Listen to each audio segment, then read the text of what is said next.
alam nyo, yung kagawaran ng edukasyon, parating minamaliit yung sining. Alam mo, sa katotohanan, I was like, kasi nga, kami, nagtutour kami all over the Philippines. Pagka tinanong ko yung mga nagsisenior high school ng UMS, wala sa kanila yung focus laging nasa business. Dito kasi sa bansa natin, ang laging opinion ng mga edukador, pagka kumakalamang sikmura, unahin mo yan. Walang lugar ang sining sa bansa nito.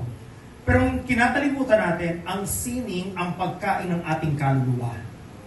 Kapag pinapakain natin ang katawan natin para mabuhay, kailangan din nating pakainin ang ating kaluluwa.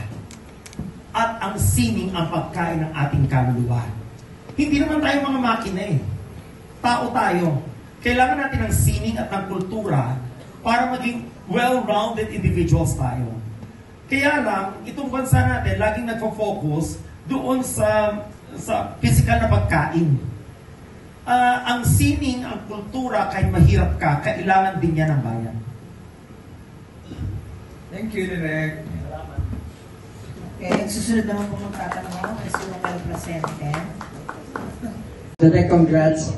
Kung makakausap at mabibilinan mo yung apo sa tuhod mo kay Peter ngayon pa lang,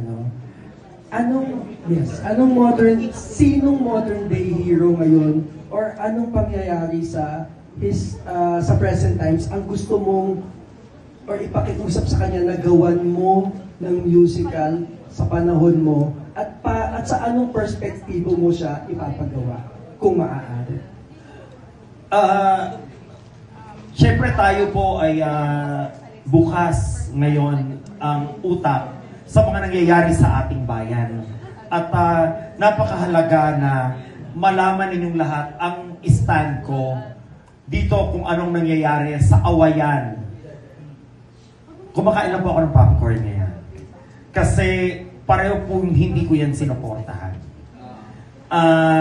Nandito po ako sa sitwasyon ngayon na gusto kong sisihin yung mga hindi nag-isip bago bumoto.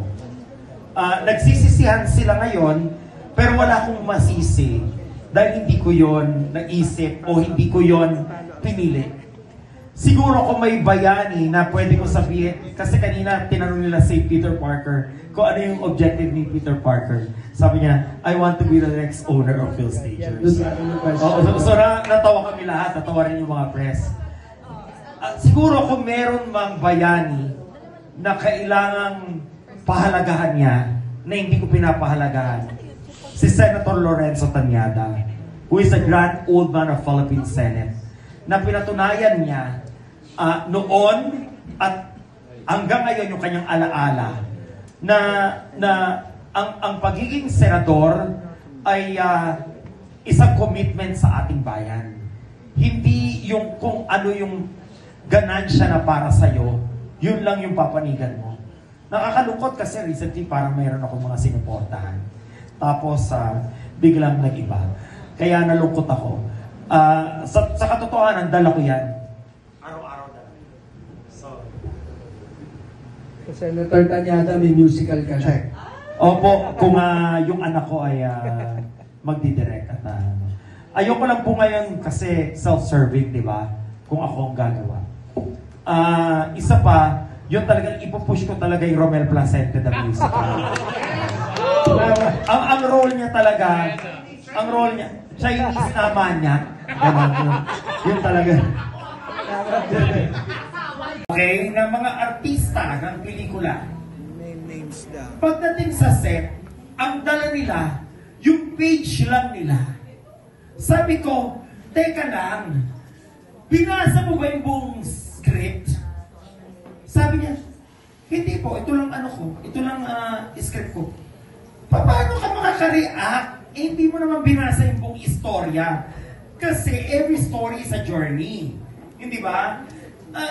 Yun, may memorize niya. Hindi niya alam kung anong nangyayari sa eksena.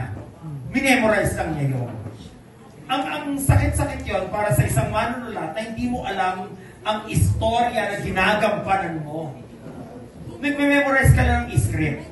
Kaya, ang sa akin, sa ngayon, itong mga artista ko na ito, They know it, na talagang ako, mahigpit talaga ako dyan. Bali-baliktarin mo yung istorya na yan, pati script minsan. Ginagawa ko, di ba totoo? Ginagawa ko, nirarumble ko yung